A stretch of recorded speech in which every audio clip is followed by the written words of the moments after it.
The station Velther Prime floated at the edge of neutral space like a giant silver coin suspended in the dark. It had been built by 6 species working together, and every corridor inside it smelled like something different: burnt metal near the Keth wing, something sweet and sharp near the Shriven quarters, and cold recycled air everywhere else. It was not a comfortable place. But it was a fair one, which was why the Galactic Accord had chosen it for the summit.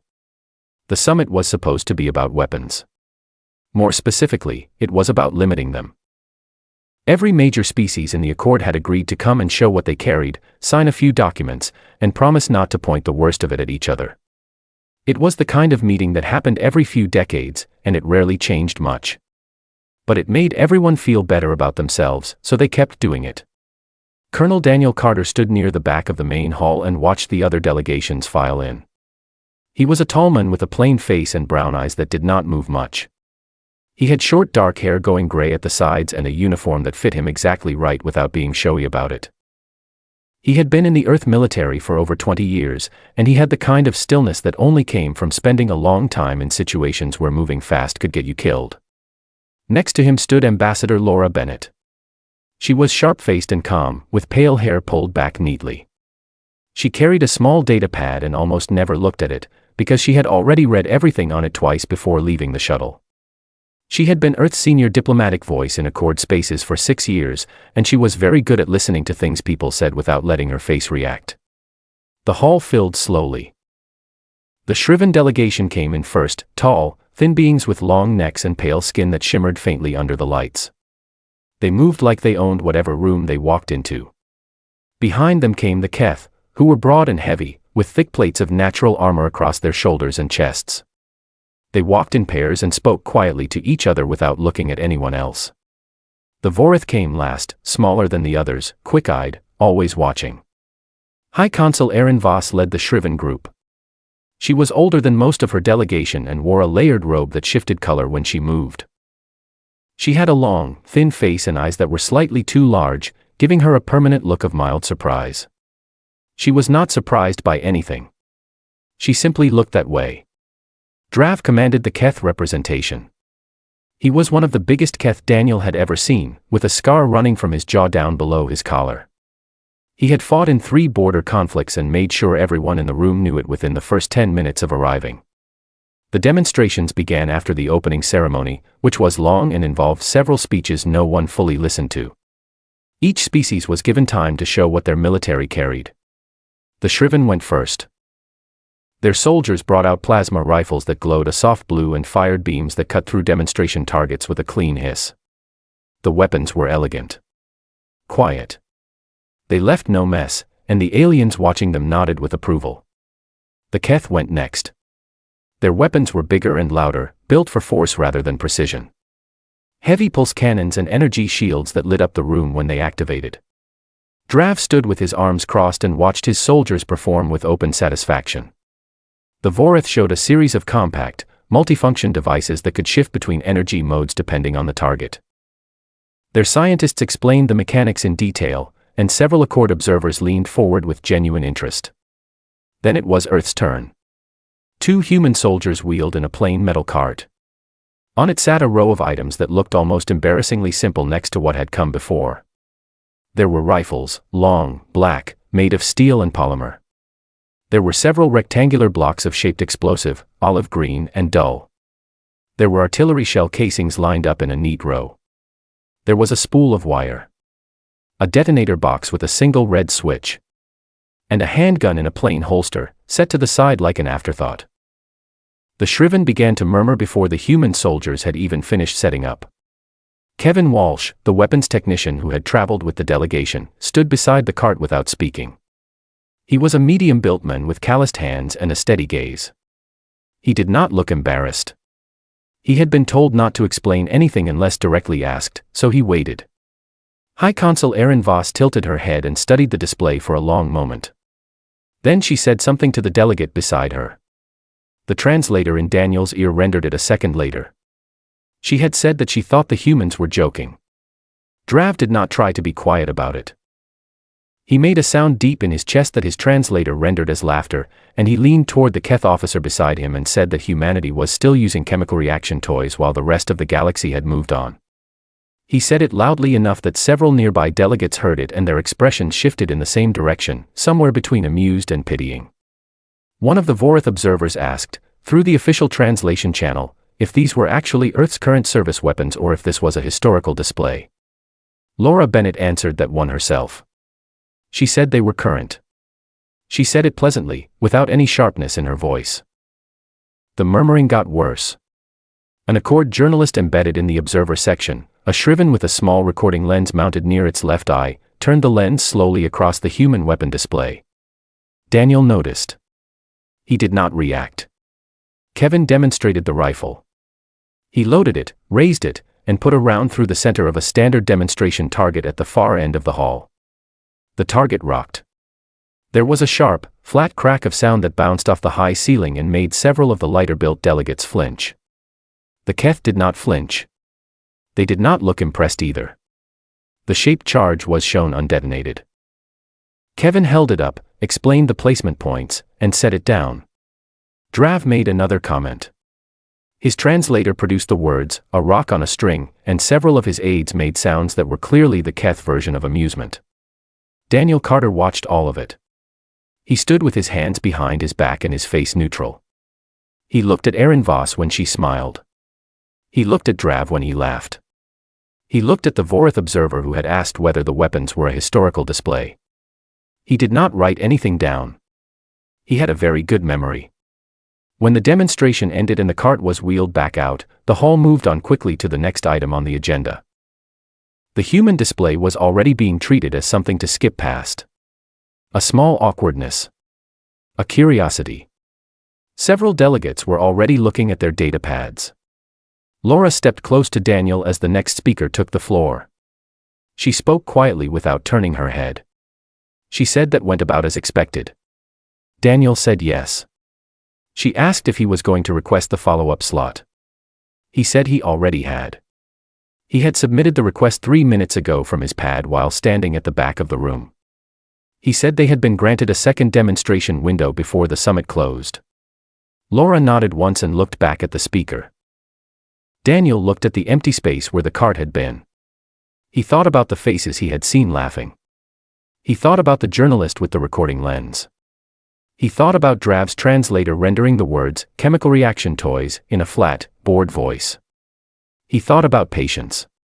He had spent 23 years learning that a person who laughed at something they did not understand had just handed you the most useful thing in the world.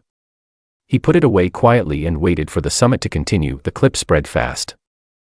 It was the kind of thing that moved through Accord networks the way fire moves through dry grass, quietly at first, then everywhere at once before anyone thought to stop it. The Shriven journalist who had been in the observation hall uploaded the footage within an hour of the demonstration ending. It was not a long clip. 40 seconds.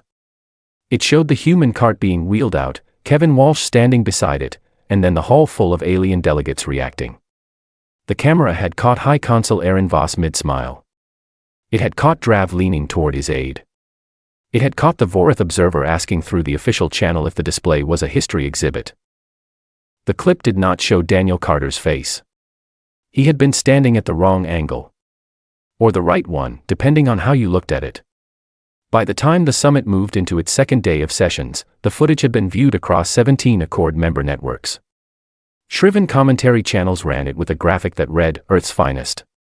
Keth military forums shared it without commentary, which was somehow worse. The Vorath networks mostly discussed it as a question of biology, whether humans simply lacked the brain capacity to develop energy-based weapons, or whether they understood the technology and chose not to use it, which they concluded was even more confusing. On Earth, people woke up to it. Not all at once. First it was the defense channels, then the general news feeds, then the personal networks where ordinary people said ordinary things about extraordinary situations. Most of the reaction was not angry. It was quieter than that. People watched the clip and went still for a moment, and then most of them sent it to someone else without adding much. General Sandra Pierce watched it once in her office in the early morning, sitting behind a desk that had nothing unnecessary on it. She was a compact woman with silver hair cut short and a face that had not been easy to read for a long time. She had commanded 3 deep space deployments before taking her current role overseeing Earth's classified military research programs, which officially did not exist under that name.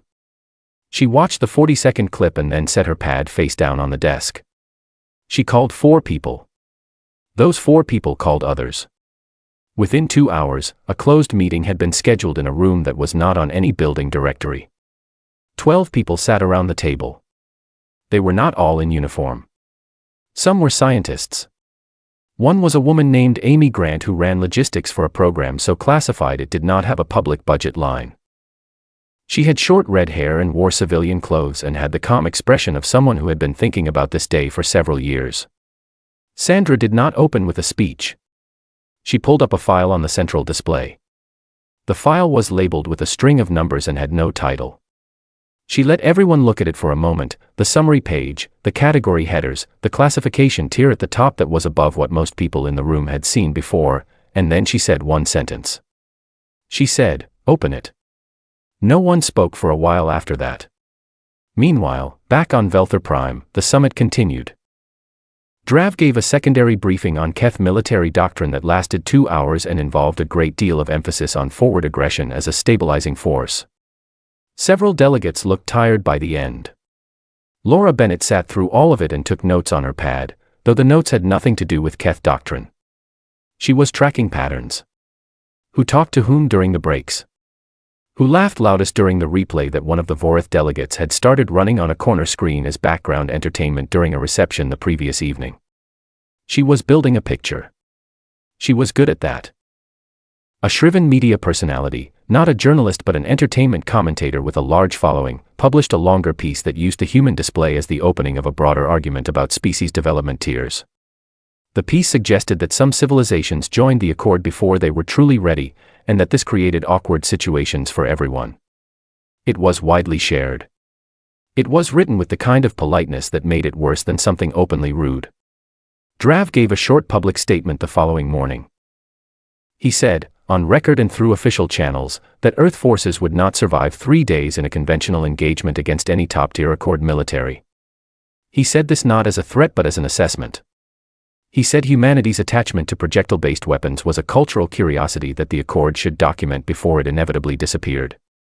Laura received the transcript of Drav's statement via her pad during a hallway break. She read it twice. She forwarded it to Daniel with a single short note attached. The note said, "That one goes in the file." Daniel was in the human delegation's private room when he read it. He was sitting at a small table with Kevin Walsh, who was running quiet diagnostics on a piece of equipment he had brought in a plane carrying case. The equipment did not look like anything in particular. Kevin had a habit of working with his hands while his mind was on something else, and right now his mind was on what came next. Daniel told Kevin about Drav's statement. Kevin did not look up from his work. He said that was good. He said it was always better when they said it out loud. Daniel agreed. He sent a formal message through official channels to the Accord Summit coordinator. He stated that the Earth delegation would like to make use of the secondary demonstration window that had been approved the day before. He requested the larger observation bay, the one with the full-length test corridor and the reinforced target wall. He said the delegation had additional materials to show that had not been included in the first display due to transport limitations. The coordinator confirmed within the hour. The window was set for the following morning. That night, 3 human cargo shuttles docked quietly at Velther Prime's secondary bay. They were logged as supply runs, which was accurate. What they were supplying was not listed in detail, because the manifest used a standard military equipment code that the station's automated system processed without flagging. The Accord had helped write that coding system 15 years ago, at human suggestion. At the time, no one had asked why Earth cared so much about the manifest categorization format. Kevin oversaw the unloading personally. He moved between the crates with a small light clipped to his collar, checking seals and confirming contents. Amy Grant had coordinated the shipment from Earth's end and the packing was exactly right, which Kevin had expected because Amy Grant's packing was always exactly right. When the last crate was secured in the human delegation's assigned storage space, Kevin stood in the middle of the room for a moment and looked at what they had brought. It did not look impressive. It never did, until it was doing what it was built to do. He turned off his light and went to sleep.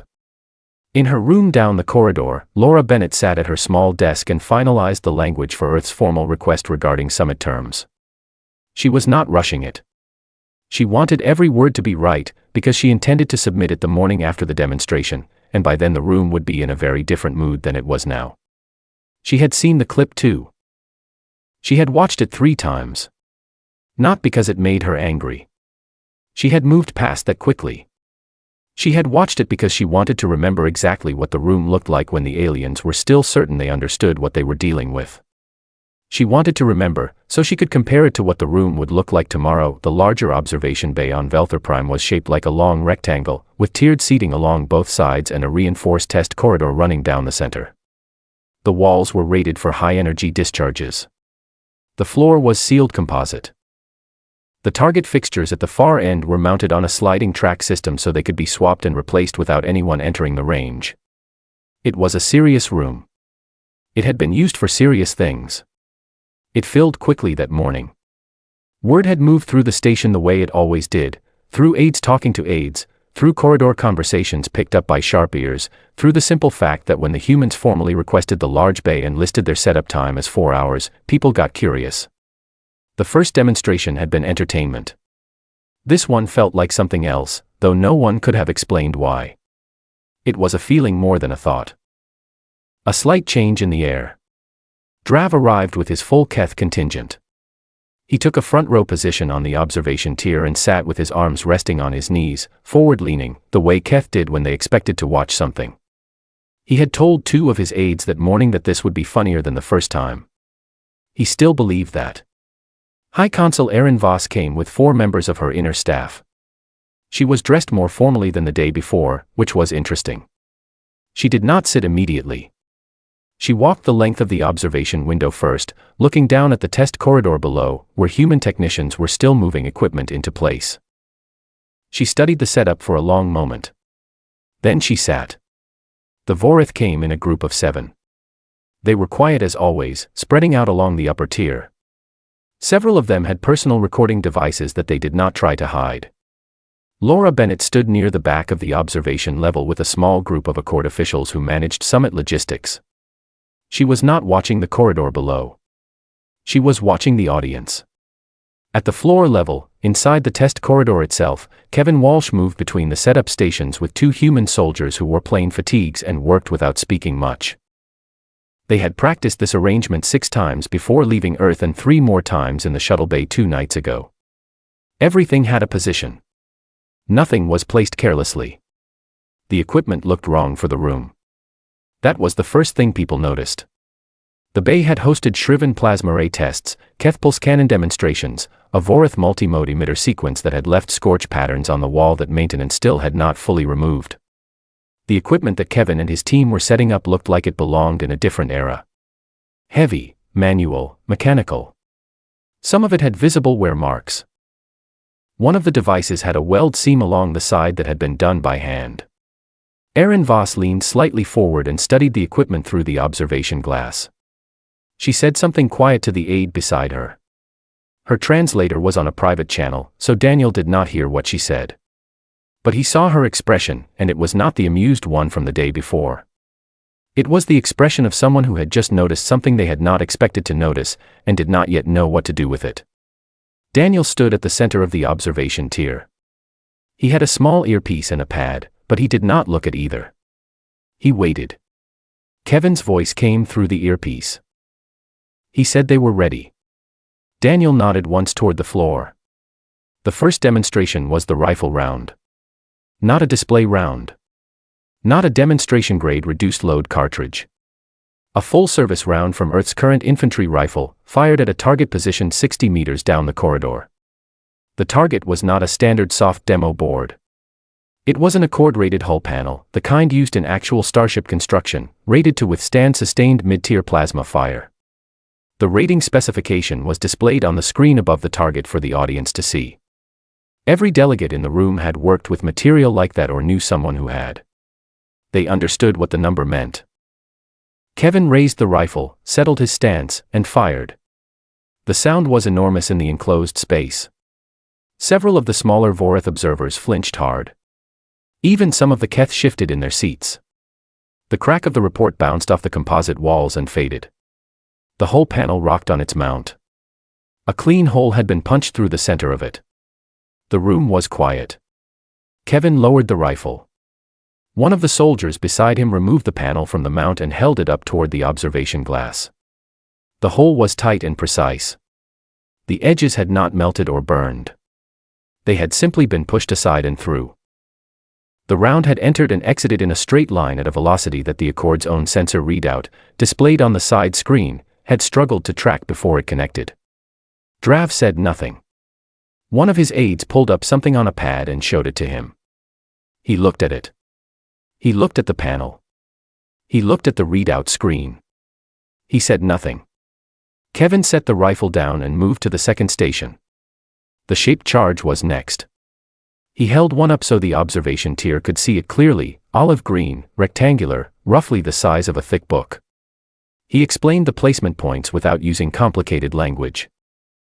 He said that this device was designed to be carried by a single soldier with no powered equipment. He said that placement took under 30 seconds with basic training. He said that one of these, placed correctly against a standard Accord engine housing, would take the housing offline permanently. He placed the demonstration charge against a replicated engine housing segment at the near end of the corridor. He ran the wire back to the detonator box. He flipped the switch. The controlled detonation sent a sharp pressure wave through the corridor that the observation glass dampened to a low thud. The engine housing segment crumpled inward along exactly the lines Kevin had described. It did not burn. It did not melt. It folded and collapsed in a very specific direction, the way something collapses when the force applied to it knows exactly where it is going. The side screen showed the time from detonation to structural failure. 3.8 seconds. Erin Voss sat very still. Her aide had stopped typing. The recording lens that had been pointed at the display was still running, but the shriven journalist holding it had lowered it slightly without seeming to notice. Kevin moved to the third station. He pointed to a second screen that had just activated along the wall. It showed a scanner readout, the standard Accord combat band scanner that every military ship in the fleet used. The scanner was pointed at the corridor. It had been running since the start. The screen showed almost nothing. A faint thermal trace from the rifle discharge. A minor pressure signature from the detonation. Nothing that the scanner's targeting system would have flagged as a weapons event. No energy bloom. No plasma signature. No electromagnetic output. If a ship's defense system had been watching that corridor, it would have registered the equivalent of a personnel door opening and closing. Kevin said that was the point. He said that every weapon shown today operated without producing the energy signatures that Accord combat systems were built to detect and respond to. He said that a soldier carrying this equipment could move through a standard skin perimeter without triggering a single alert. He said that in a real engagement, by the time an Accord standard defense grid knew something had happened, it would already be too late to matter. He said it simply and without drama, the way a technician explains a specification. The room stayed quiet. Daniel watched the faces in the observation tier. Drav had his forearms resting on his knees and was staring at the scanner readout screen with an expression that had no amusement in it at all. Erin Voss had her hands folded in front of her and was looking at the hole in the hull panel, which was still being held up by the soldier below. The Vorith observers were speaking quietly among themselves in very rapid tones. Laura caught Daniel's eye from across the tier. She did not say anything. She gave him a small, careful nod. He nodded back. The demonstration was not finished yet. Daniel Carter walked to the front of the observation tier. He did not hurry. He moved with the same unhurried pace he always used, the kind that did not call attention to itself, but that every eye in the room followed anyway. He stopped at the railing that overlooked the test corridor and turned to face the assembled delegates. He had no notes. He had thought about what he was going to say for a long time, and he had chosen every word carefully enough that he did not need to write them down. He said he wanted to take a few minutes to explain what they had just seen. Not because he thought they were incapable of understanding it on their own, but because he wanted to make sure no one left the room with the wrong idea about what Earth had shown them, and why. He started with the rifle round. He said that the round they had watched punch through the rated hull panel was not a special projectile. It was not a modified or enhanced version of the standard infantry load. It was the same round that Earth soldiers had been carrying in their kits for over a decade. He said that ballistic weapons operating at that velocity generated no energy bloom, no plasma signature, and no electromagnetic output. He said that the Accord's standard combat scanner, which had been running during the entire demonstration, had recorded the event as background noise. He paused and let that settle. He said that meant any human soldier carrying a standard infantry kit could walk through an Accord standard scan perimeter without triggering a defensive response. He said that this was not a flaw in the Accord's detection systems. The systems worked correctly. They were built to detect the kind of weapons the Accord knew about. And the Accord had been very thorough about cataloging the weapons it knew about. Drav shifted in his seat. It was a small movement, but in a room that had gone very still, it was easy to see. Daniel moved on to the shaped charge. He said the device Kevin had demonstrated was a third-generation design, which meant it was not the newest version Earth fielded. It was the version they were comfortable letting other people watch. He said the current field version had a 40% smaller physical profile, which meant it could be concealed inside ordinary cargo without specialized scanning. He said placement training for the device was part of basic infantry qualification on Earth, which meant the skill was not held by specialists. It was held by everyone. He said that one charge placed against an engine housing, as demonstrated, would disable the housing permanently without producing the kind of structural fire or explosive decompression that a ship's automated damage systems were designed to respond to. He said the collapse pattern was controlled and directional, which meant a single soldier could disable a ship's propulsion without alerting the crew that the engine was gone until they tried to use it. Erin Voss was very still. Her aide had stopped taking notes entirely. Then Daniel said that the demonstration was not finished. He touched the earpiece briefly. On the screen at the far end of the observation tier, a new image appeared. It was a transmission feed. The image showed a woman sitting at a plain desk in a plain room. Silver hair, cut short. An expression that had not been easy to read for a long time. General Sandra Pierce said good morning to the room. She said that she had authorized Daniel to share a partial declassification summary this morning, and that she wanted to be present when he did. She said partial declassification meant they were not seeing everything. She said they were seeing what Earth had decided it was comfortable letting other people know existed. She said that distinction was important. Daniel turned back to the main display, where 3 program summaries now appeared in simple, clear language. The first was a drone program. Not energy drones. Not targeting drones of the kind common in Accord warfare. These were small, fast, and guided by analog mechanical triggers rather than electronic signals. He said analog guidance produced no electronic signature for a jammer to catch or a scanner to follow. He said the drones were small enough to be carried in standard supply crates. He said the program had been active for 9 years. The second was a kinetic program. He said the term was orbital rods, dense, elongated projectiles dropped from orbit, guided by nothing more complex than gravity and trajectory calculation. He said the rods carried no explosive charge. He said they did not need one. He said the math involved was old and straightforward and had been understood by Earth for over 200 years. He said the impact energy of a rod dropped from the correct altitude was sufficient to destroy any ground installation currently in the Accord's strategic catalog, and that no energy-based shielding system on record was rated to handle the mechanical force of a dense kinetic strike at terminal velocity. He let that sit for a moment. Then he said the third program was the one he wanted them to understand most clearly. He said that 14 Earth cargo vessels were currently docked at ports across the Accord network, including 2 at Velther Prime's own outer ring. He said these ships had been certified, inspected, and cleared by Accord Port Authority on each arrival, which was correct. They had passed every inspection because they had not violated any inspection protocol. He said that concealed within the cargo architecture of each of those 14 ships was a fixed railgun array, powered by the ship's own drive system, capable of deploying within 4 minutes of crew authorization. He said a railgun round moved faster than any energy-based point defense system currently in Accord service was rated to intercept. He said this not as a threat. He was very clear about that. He said these ships were cargo vessels doing legitimate cargo work, and that the arrays were a precaution, not a posture. He said Earth had installed them quietly because Earth had learned, through a long and often painful history, that the loudest way to keep peace was not always the safest way. He said something else that had nothing to do with hardware, and it was the thing that the room remembered most afterward. He said that the people who had trained with these weapons did not train in comfortable facilities with clean equipment and optimal conditions. He said Earth soldiers trained in heat that would incapacitate most beings within 20 minutes, and in cold that would kill an unprotected person in under an hour. He said they trained with broken equipment, in complete darkness, on almost no sleep, because Earth's own history was full of situations where the equipment broke and the lights went out and no one had slept. He said that what other species called primitive was often just a way of saying, we do not understand why anyone would choose this. He said there was a difference between primitive and deliberate, and that the Accord had spent 2 days confusing the two.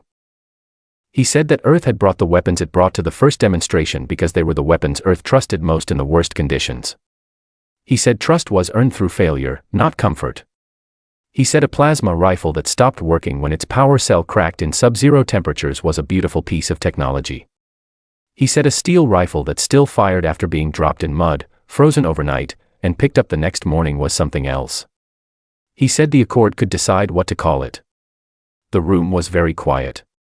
Sandra Pierce said one more thing from the screen before the feed closed. She said that Earth had no interest in conflict.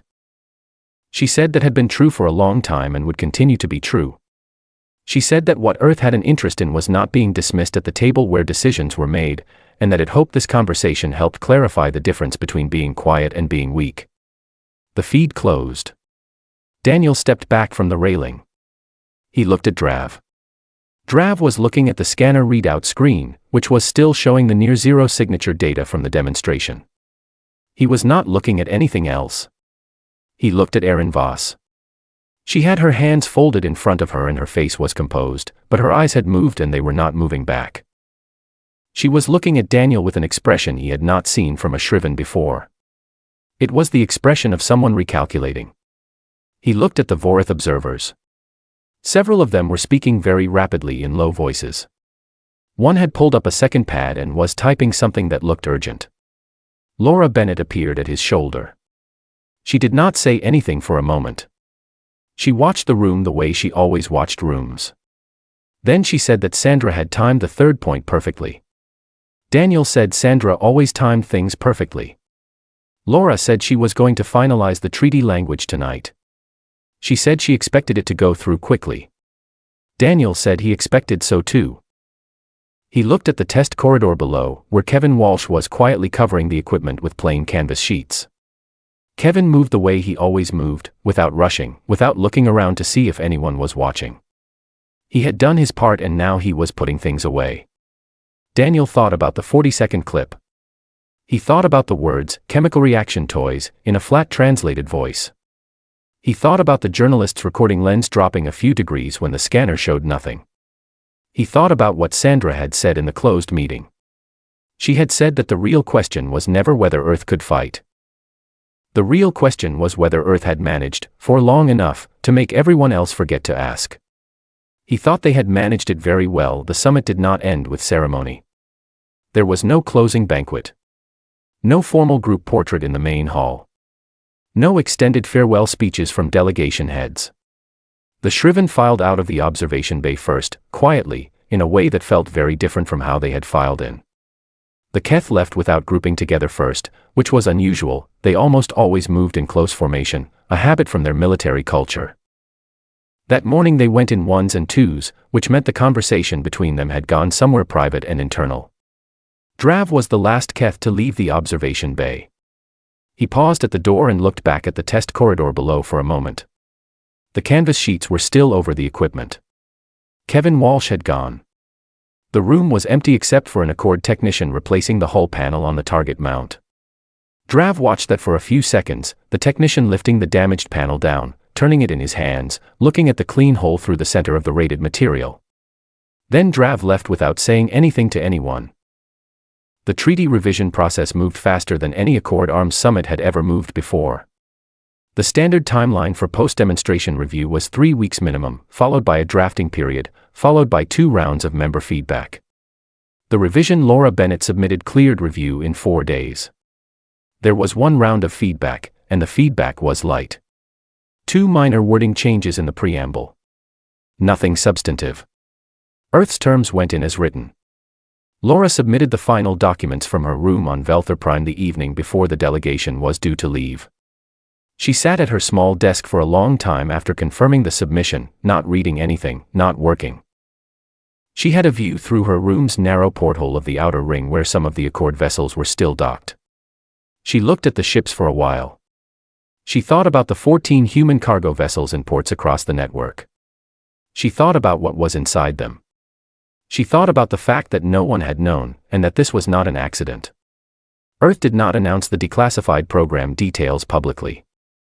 There was no press release, no official statement, no managed news cycle. The information that had been shared in the observation bay stayed within the summit's formal record, which was accessible to Accord member governments but not to public networks. This was also not an accident. Sandra Pierce had been very specific about that in her instructions to the delegation. She had said that a secret shared in a closed room, with the right people, at the right moment, did more work than the same information broadcast to everyone. She had been right. 3 weeks after the summit, the Shriven Accord Liaison Office sent a formal communication to Earth's diplomatic office. It was politely worded. It asked, through careful and somewhat elaborate language, whether Earth would be open to a bilateral consultation on joint scanning protocol development. The request was essentially asking for a meeting about how to update detection systems. It was the most indirect possible way of saying that the Shriven had gone home, reviewed their own defensive infrastructure, and concluded that they had a problem. Laura drafted the response herself. She said Earth was open to the consultation and looked forward to the conversation. She did not add anything to that. The Vorath submitted a request through the official Accord research channel for access to Earth's historical ballistic weapon development archives, the parts that were not classified. A Vorath analyst wanted to study the design philosophy. The request was granted. The analyst spent 6 weeks reading through material that had been publicly available for over a century, and then published a paper in a Vorath scientific journal concluding that the human approach to weapons engineering was not primitive but rather an entirely different branch of the same tree, developed under different pressures, optimized for different survival conditions. The paper was read widely in Accord academic circles. It was not widely read on Earth, where most people had already known this and had not felt the need to write it down.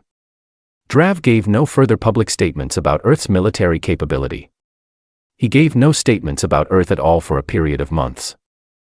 When he did eventually speak publicly on the subject, it was in the context of an interview about Keth military training reforms, and he said only that the Accord would benefit from a broader understanding of what terms like effective and reliable actually meant under real conditions.